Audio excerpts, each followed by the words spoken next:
Hey, Cornbread review off the bat, bro.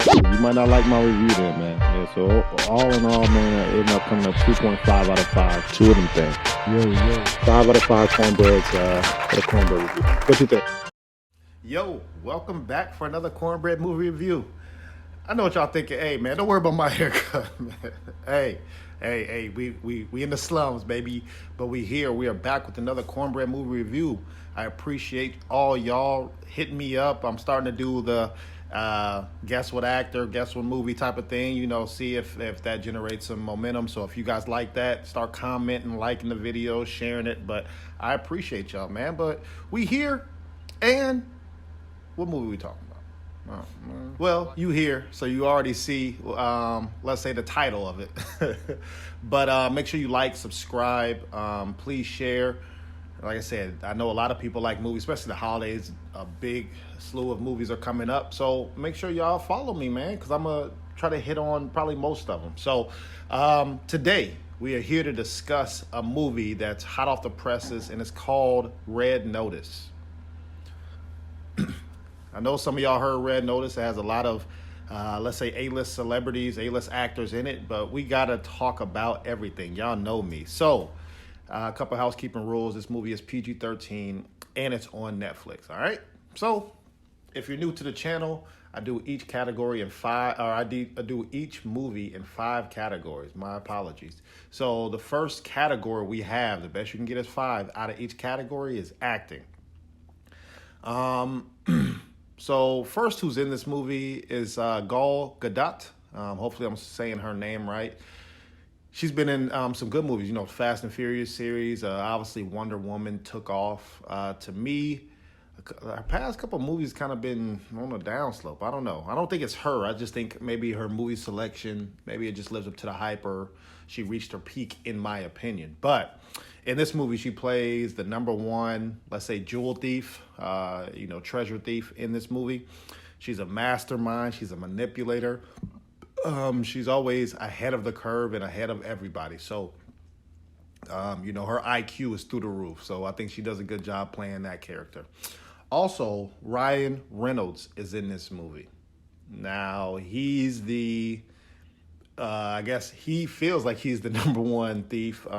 But if you look at the game tape, basically he's number 2 compared to her. So he's the funny guy, never take life serious, but trying to live up to his father's expectations.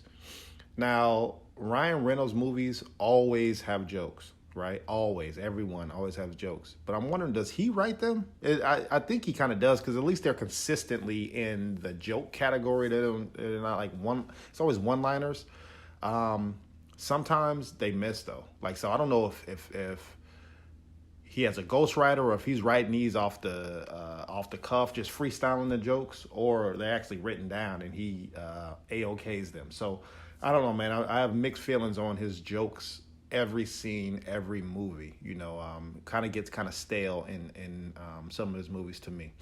Also, Dwayne "The Rock" Johnson, he's in this movie. Now, he plays semi-cop, air quotes, semi-cop, the one who wants to catch all the jewel thieves, all the robbers, and kind of clear his name of being, not wanted by the state, basically, or the country. So, I'm going to tell y'all a little bit of, let's say, spoilers, but obviously, you know me, man. I don't tell y'all everything, because I want y'all to watch it for yourself, because I could be wrong or I could be right. You never know. So, to me, for The Rock, thank you guys for, not making him Superman in this movie.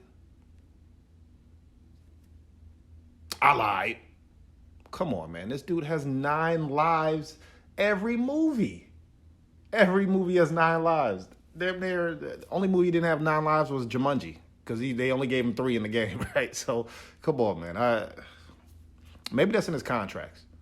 Hey, contract, can I die? Yeah, but they have to kill me 8 times, and then on the 9th I die. So, we got to do better with that, Rock. Come on, man. I know you the biggest, swollest, nicest dude ever, but come on, man. You got to take some serious roles, too. Kind of like, Gridiron Gang. Gridiron Gang, he was a normal person, that's a nice forgotten movie, too. I don't know if I did that one or not, but that's a little free gem out there. But he was a normal guy. Come on, man. Let's do better with that.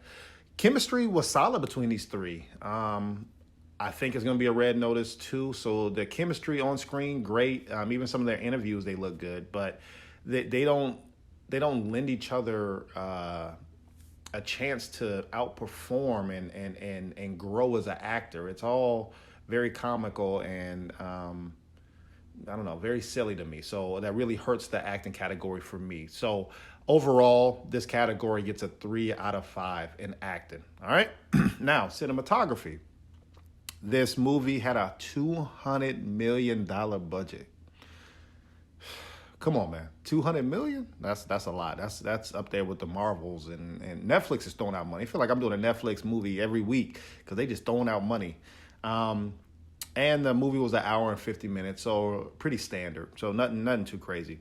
Now I'm gonna say no, no, no. You cannot get this off. Red Notice. You can't be filming in let's see, Rome, Bali, Russia, everywhere else, and you can't have the skyline or a city and it pans and says where they're at, and then they only film in this room like this. I could say I'm in goddamn Jordan right now. Like, come on, I really don't like that. You cannot get a free pass for that. So if y'all really was there, all right, I'll give you that. But you can't just be jumping, country hopping, but then you only show the B-roll of a of a city and then film in one place and then go to the next. Like, come on, we gotta do better with that, especially with a $200 million budget. To me, it feels like the $200 million was spent on the A-list celebrities, and the high-end objects in these movies. You see the Porsches and the yachts and just even the clothes and the aesthetics looks good, but it really doesn't play too much into the movie. Now, I really love the drone camera work. A couple scenes you could tell that the drone is spying and moving with the characters or the car and zooming in and zooming out. So good job with that. That drone reaches certain places that the camera crew can't, or you can save money with just a drone and capture everything instead of paying a whole elaborate cinematography crew. So good job with that. But with $200 million, it wasn't a very creative, visually, it was not that creative. So for me, cinematography gets a 3.5 out of 5. It looked great, but it was just a normal movie. I mean, I think they could have did that with $100 million budget, right? We've seen movies throughout this year, way less budget, but more creative. A movie like a Candyman had a way less budget, but they were creative in certain things that they did. So 3.5 out of 5, cinematography for me. Storytelling, now it starts off, the premise is Cleopatra had 3 eggs are gifted to her, and each one was better. So the first one was okay, second one was crispy, and the third one was, damn, thank you, appreciate it. So that's off the premise of this movie. Now, I'm like, is this even true or not? Nope, it's not true. It's not true. Cleopatra never was gifted 3 eggs and all this other stuff. So that kind of sucked. I was hoping that there was some type of truth to that, because I'm like, man, they could build on that, but it's not true. Now, I even like, Red Notice, just even the definition at the beginning of what Red Notice is basically the police put out a red notice on individuals who are like most wanted in their country, but they red notice them so that they can get extradition to bring them back, and they have to, serve time for their crimes and things like that. So I really like how the definition of Red Notice was at the beginning, because people don't do their research. But I guess that's why you got Cornbread here to, kind of do something for you. Now, storytelling, this is bad. Bad.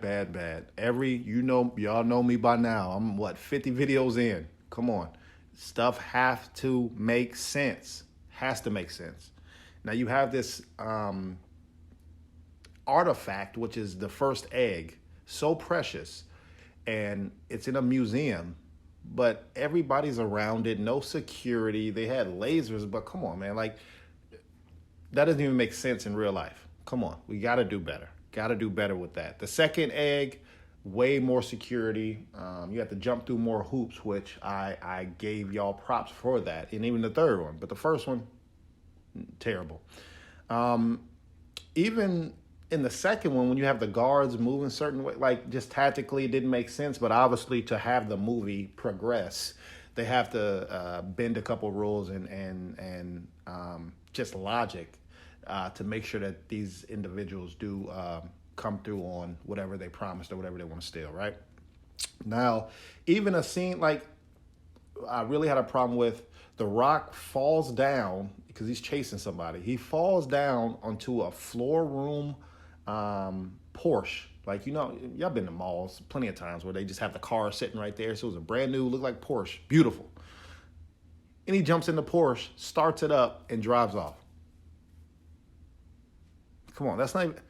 So they left the keys in there on a floor room Porsche, and then you just happen to stumble across it? Like, come on, man. Even 80-year-old cars that ain't been fired up forever, they just magically start. Like, so I really don't like that. This movie was progressing, but they had to just do impossible stuff to progress it. So to me, it was more lazy writing for me. So storytelling gets a 2.5 out of 5, man. I can't do it. Y'all know me, man. It's been some phenomenal writing this year in movies. So I can't... If you can't meet that standard and that bar, man, I have to rate you where you at. So 2.5 storytelling for me. Now, next category. Did I get what I bought? This movie is on Netflix once again. So I think the subscription is about $8.99 to $12.99 depending on the quality that you get.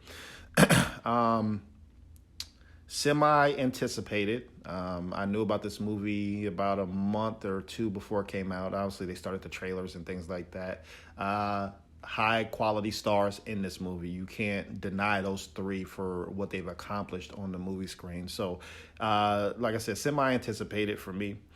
A lot of cat and mouse, catch me if you can type of vibes, which I expected that from the trailers, but the whole movie is like that. So I'm not going to say I was mad. So I did get what I anticipated the movie was going to be. It didn't go past my expectations of, man, it has layers and depth and meaning to this movie, but it is what I thought I was going to watch. So did I get what I bought? This movie gets a 4 out of 5 in this category. All right. Now, last category. Is it a must-see?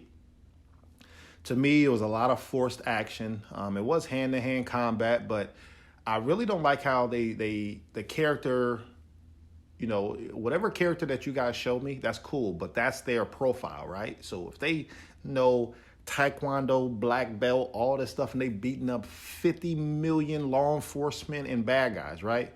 But then they come across somebody else, and now they get their ass whooped, and they can't do nothing with them. And it's like, well, where's those same skills, right? At least dodge or do something. So it's like, come on, y'all picking and choosing when people can use certain skills and things like that. So the consistency of characters, I really had a problem with. But top stars, I would say the story's original. That's a good mix-up from all the prequels and sequels that we're getting, or remakes and all those other things. So something to watch. I think it was great timing for this movie to come out because the end of the fourth quarter has some top movies coming out. So is it a must-see? I'm going to say a 3 out of 5 for me. So that reached the end of the Cornbread movie review for Red Notice. So overall, this movie gets a 3 out of 5 from me. Please check out my 2021 movies so far. Like I said, man, we get into the nitty gritty. I can't wait to see what the top 5 movies on my list are. I don't know. I might do another video just to do my top 5 and just kind of elaborate more on why I felt like those movies made the top 5. So that might be something special for you. I don't know. I just thought about it, but we family here. So right now, this is the forgotten segment of the Cornbread movie review. This is when maybe you forgot there was a movie that was out like this. Maybe you never heard of this movie, or you have seen it, but you're like, no, man, I need to double back and watch it. So this is an oldie but goodie. This is one of my classic movies. This movie came out in 1998. That's so crazy, man. 1998. And I still can remember where I was when I watched the first one and even the third movie. I can't remember the second one. Even the first movie was so good that it got a trio, 2 sequels after that. So this movie's called Rush Hour, man. Come on, man. Rush Hour is hilarious. You know, that's more of a action comedy. This movie has Jackie Chan in it. This is easily one of, I think this movie really put him on the, not put him on the map, but people start taking him more serious because he was more of an underground actor.